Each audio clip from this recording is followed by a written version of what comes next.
is a legendary saw from Stihl, the MS201T-C-M. M-Tronic, professional arborist climbing saw. It's all magnesium, it's powerful, and it is the lead dog on an arborist crew. This is the saw everybody's been chasing. This is the Husqvarna T540 XP, and there's been some iterations of this saw, Mark 1, Mark 2, now Mark 3. On paper, everything says this saw beats this saw. It's got a 2-year warranty versus a 90-day warranty.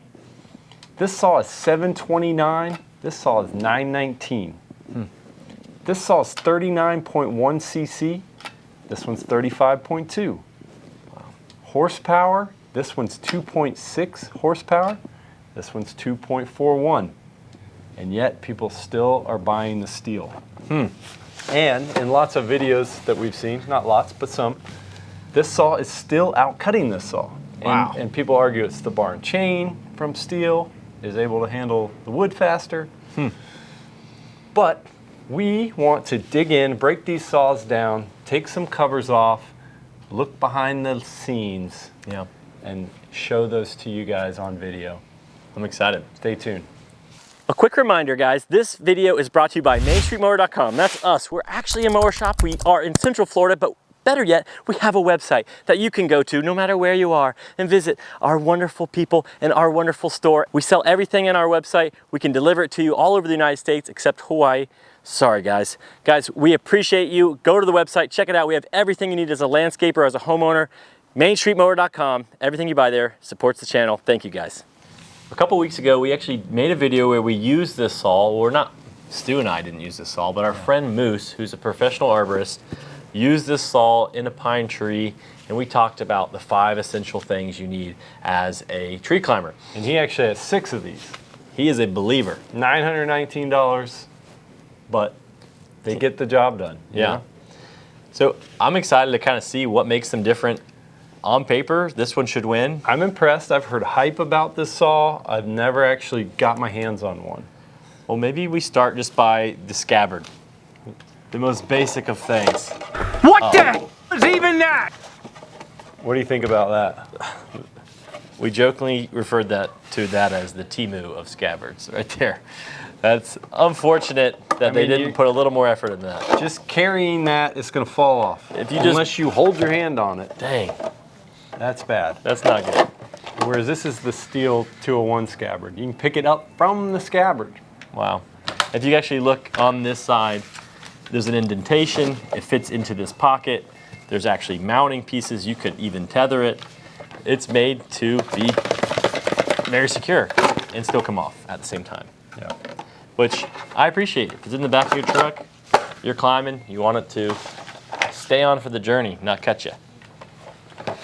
Now, both of these saws have a computer-controlled carburetor system. The Husqvarna's system is called AutoTune. The Stihl's is called The Stihl's is called M-Tronic. Honestly, this saw has been out in this way for how long? At least 10 years, maybe longer. Since 2014. Oh my gosh, time flies. Yeah. Yeah, so over 10 years. Yeah. So what does M-Tronic AutoTune do? Like, what is that? Because people talk about that. You're not sitting there like you're on Fast and the Furious tuning this thing. Like, it's for the dealership, or it's internal and it's doing something automatically. What is it? It's adjusting air-fuel ratio. And it is compensating for change in elevation, dirty air filter. It makes it so that you never flood the engine. You set it to a starting position, hot or cold.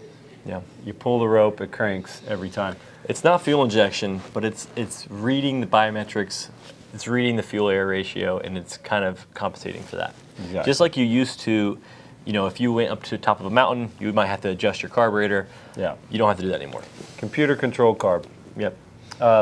Whenever we lost the MS201T, which we all know was very sad, rest in peace. We got the 201, it didn't have M-Tronic on it yet, and it was very mushy. When they added M-Tronic, it became very peppy from idle to top speed in like 0.3 seconds. But people still were not necessarily as excited about it as they were the 200, and a part of that was the just RPMs. It won't let you rev all the way to wide open throttle if you're not in the cut. Yep.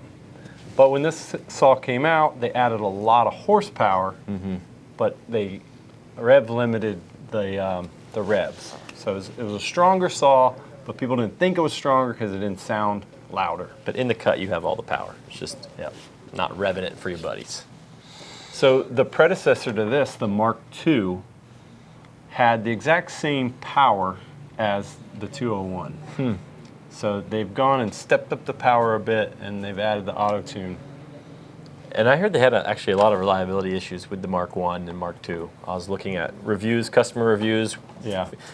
And just, whereas this one, they've kind of ironed out all the bugs because it's been out a long time. Yeah. This one is playing catch up, and they're having their stumbles. It's hard to fit something so practical, so powerful in such a small package. Yeah. It takes a lot of figuring. Yeah. To me, this saw looks smaller, more compact. Yeah. But on paper, it says that this one's lighter. So this one's 8.16. We're going to weigh them here in a minute. And this one's 8.6. The rated weight of these is actually without the bar and chain, but you're never going to operate it without the bar and chain. So we think in this case, we're going to leave it on. They both have the same length bar. They're both with their own stock bar. So this is how you would have bought it, 14-inch bar from the factory. Yep. Let's get a weight on it. And get this over here. 9.84. All right. 9.84. Not changing. Nope. And the steel. 9.66. Okay. So no more debating. They're very similar, but the steel's lighter. Steel is lighter. And those are both dry saws. There's nothing in them. They have all their service items in them. As you saw in the last video, sometimes these manufacturers, it's kind of tricky. They'll be a little sneaky. They'll take the air filter out. They'll take the fuel filter out. They'll take the spark plug out and then weigh them. Take the bar and chain off and weigh it. And that's not how you use the saw. Yeah. You want it to be functional. It's like What does that weight even tell you if it's torn down? me weighing myself at the doctor and taking all my organs out. Except, Yeah. weigh me now, quick! It's like, no, those things all are part of the saw. All right, let's open them up. Okay, we're gonna open them up. We're gonna take sprocket cover off first. See what we think about ergonomics and ease of maintenance and all those type of things. So the steel does have oil control here. I know this saw does somewhere, but the steel's is right here on top. They both have captured nuts. Look at this nut, how it's captured. It's very interesting. It has like little legs on it. Oh, wow. I don't know if I like that. This looks like it's very temporary. They might pop out.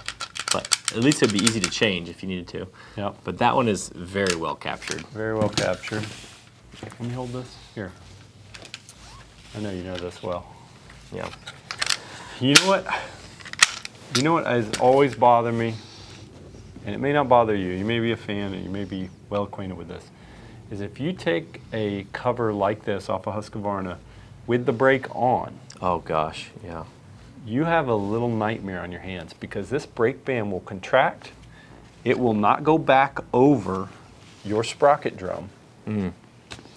And there is hardly any way in the world to get a tool, a pair of pliers, a flathead, anything, enough torque on that tip It takes like to break all that the spring king's tension horses. loose. Yes.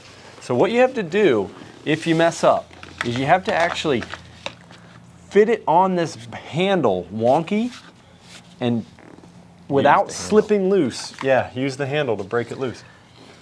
That could be like a major day ruiner if you just like had a new guy and he tried to change the chain for you. Yeah. But if it's your saw, Yeah, you're not. it's a non-issue Non-issue. completely. But you got a new guy, it could be a problem. Something to at least warn them about, right? For the average homeowner that between using the saw and then a year later using it, they forget every time, that's Right. frustrating. Is you your know? chain tensioner attached to your sprocket cover or no? No. So this one, the chain adjuster is attached to the actual cover. The cover is made out of plastic, and you can see the chain adjuster here. I think that's fine, but what I found, and what I've continued to find, is it does make things sometimes difficult when you're trying to put your bar and chain back on. There's just a couple things that are going to be, that make that a little bit harder. Let me take this all the way off. It is definitely a better system to have your bar adjuster made on the saw, because you can lock your bar into place, lay your chain into track. All right, what about your chain catch? That looks like a quality item. Yeah, nice big piece of aluminum, looks Nice like. chain catch here. You know what? I like the muffler. It looks like that passivated stainless steel like you see on the really high end. Same as on the steel. It has a little screen in there, a little spark arrestor screen. Have you guys ever had any of those get clogged on this saw? I know it can happen on the 194. I don't have it happen on the 201. That little screen, exhaust screen. Yeah. Do you see your oil control? It's somewhere. There it is. On the bottom. On the bottom here, yeah. You can change your oil's flow into your bar, basically. And on the steel is on top here. This one is made in Germany. Do you have a country of origin on that? It's made in Sweden. Sweden. Yep. What about your sprocket? How do you, or not your sprocket, your clutch? I'm trying to see how I would take this one off. I think you have to use some sort of flathead situation like this and lock up the cylinder, and then you can maybe hit that off. But that looks a little challenging. With this, you can throw, a little stopper in your piston and zip that off really quick. That's a little more complicated. And this has 2 springs versus 3, which that doesn't really make a difference. What about your lanyard connection? This one's kind of interesting. I have no fingernails. I'm a biter, y'all.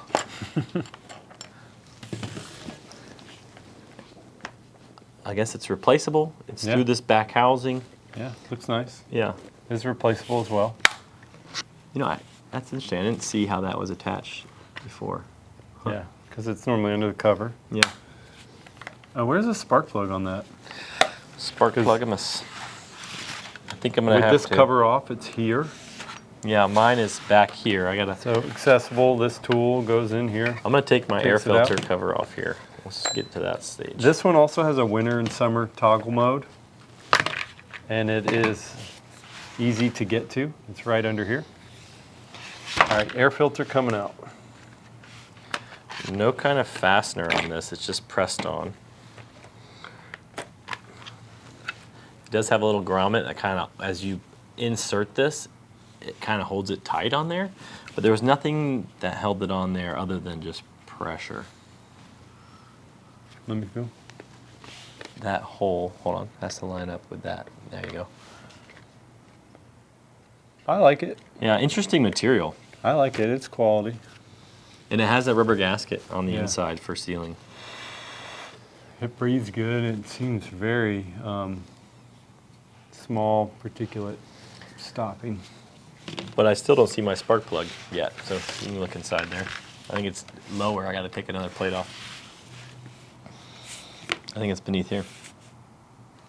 Really? Okay. We're going in there. Get in there. Any summer, winter mode? Not that I can tell. Okay, so if we were getting to a carb on here, we need to take this plate off. Should we do that? Sure. Okay, I was wrong. so to get to the spark plug, you got to take the air filter out. You got to take the rear cover off. You Now, a gotta take this out. T20, that's not on most people's tool truck. No, you ain't getting to that. So if you flood this and you want to take your spark plug out, you might have to go to Harbor Freight. Yeah. I mean, that's doesn't come with a saw. That's kind of a unique piece. Maybe it does come with this saw. We don't know that. We don't know that. It doesn't come with a standard saw, at least. Let me see. There's not much to see back here. Yeah, so I backed these out, and then that got me to the carburetor. Oh, okay. Now we're looking. I mean, just 2 bolts. Can we get a pan of this? And the carburetor's loose. Are you getting close-ups? Just shadow that. This is a Zama and this is a Walbro. All right, I think we gotta take the rewind assembly off too, so we get a look at that view. They actually kind of copied Stihl's Fuel cap, which is crazy. It's not a, it still threads in like normal with a coarse thread, but it has a flip so you can use it toolless or use it with gloves. Yeah. Which that's smart. I kind of actually like that. Yeah, that's nice. So that saw has a primer. This saw does not. You know, I don't know how I feel about primers on chainsaws. It's not generally Needed. the rule. You know, Stihl uses it only on their easy start saws because you're not pulling on them as hard, and they need you to assist them. But it becomes a wear item, you know? It becomes a source of dirt ingestion. Sure. Yeah, I mean, if you're going to own the saw for many years, right? I mean, if you, in the short term. But it also makes it crank easier. So. Yeah. And maybe it needs that to crank easy. So Stihl has their Elasto Start, and you see the little TM trademarked for this whole idea. But the Husky saw has it as well, and it's a spring-loaded handle, and it really is designed to save you from a snapback. When compression builds up in the engine, instead of it ripping this out of your hands, that spring-loaded handle is going to save your hands. These are nice. All the screws are captured. Ooh. It has the same type of rewind setup. These are not captured. Yeah, same type of rewind setup that the 372 did, with paws on the actual flywheel. Oh man, that is like alien to me. Metal paws. Those look nice. I don't know how well these hold up, but it looks robust. It looks nice. Yeah. And they also have a Elasto style handle. Look, if I pull here, you can see that kind of extend. Yeah. So that gives you a little bit of bottoming out room. Do you notice the coil is up here? Okay. Same.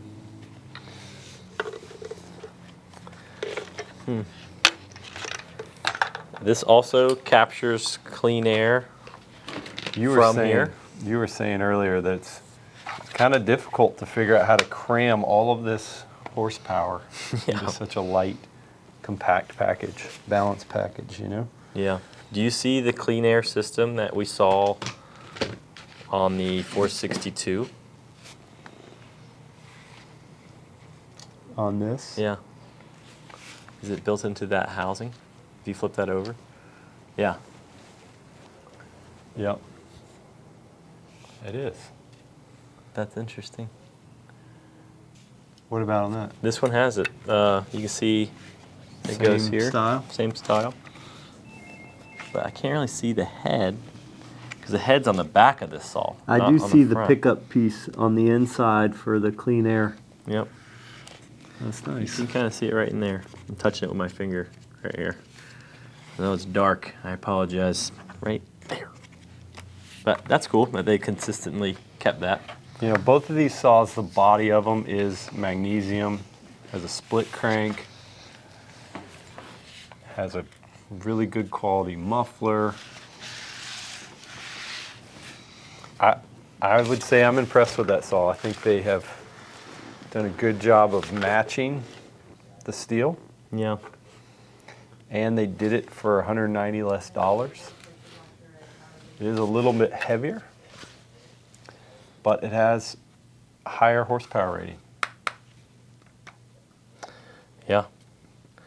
There are some things about it that just look a little bit cheaper. Like if you look at this clutch Yeah. versus that clutch, and it might just be a familiarity thing. I'm familiar with that one versus this one.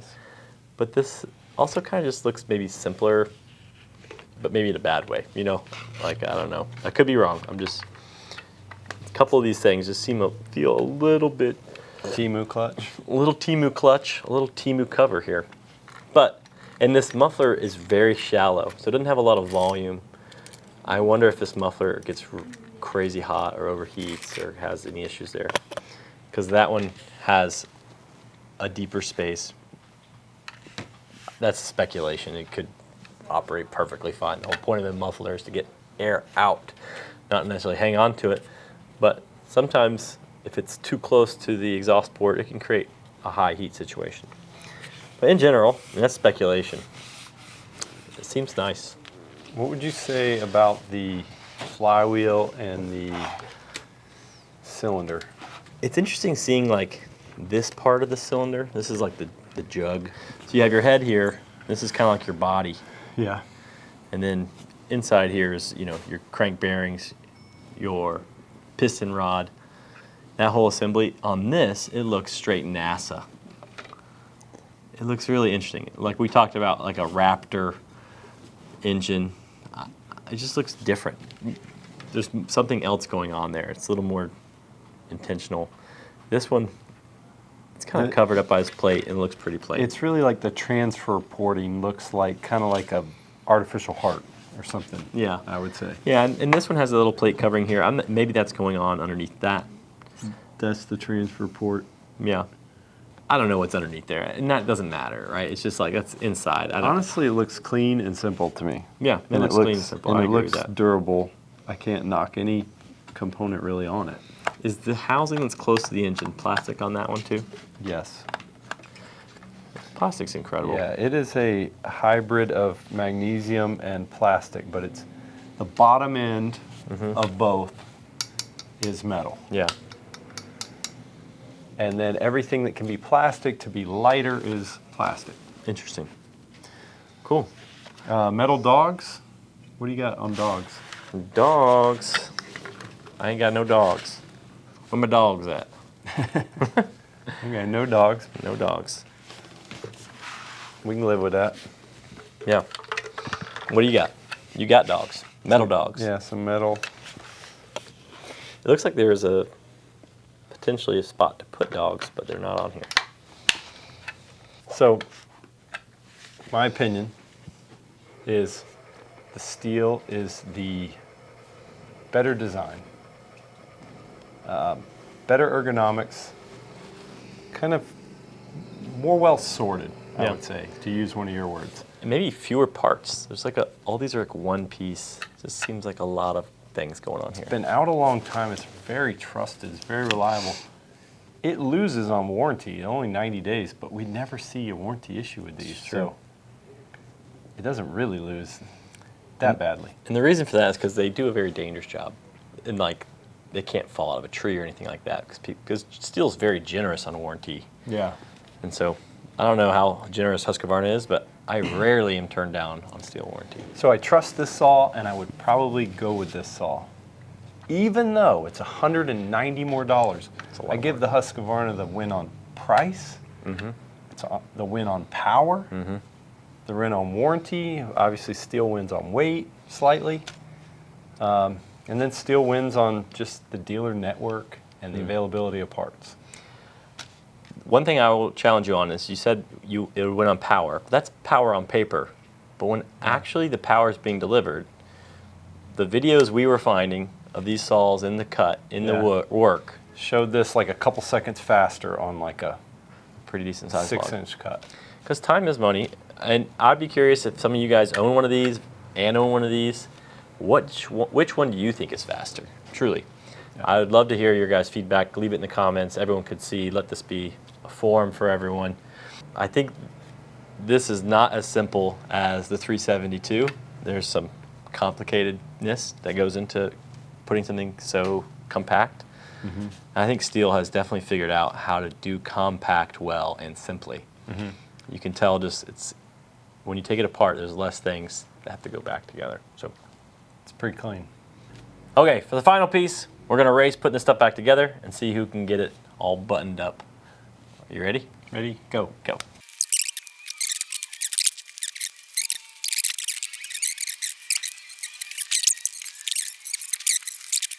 I would have beat you.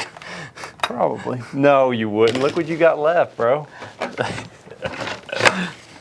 That was complicated. I gotta be somewhere, so I'm gonna leave him to finish. Just keep watching how much longer it takes him to get this bar on here. Okay.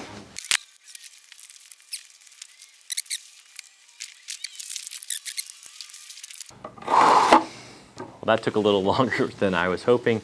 Stu had to leave. Guys, I hope that was fun for you to watch. I'm impressed with this little saw. I'm sure they're gonna continue to make it better and better. You know, this being the Mark III, they've already figured out a lot of the little qualms and problems, and they've already made it better. You know, then you have the MS201, the classic. It's been around for over 10 years.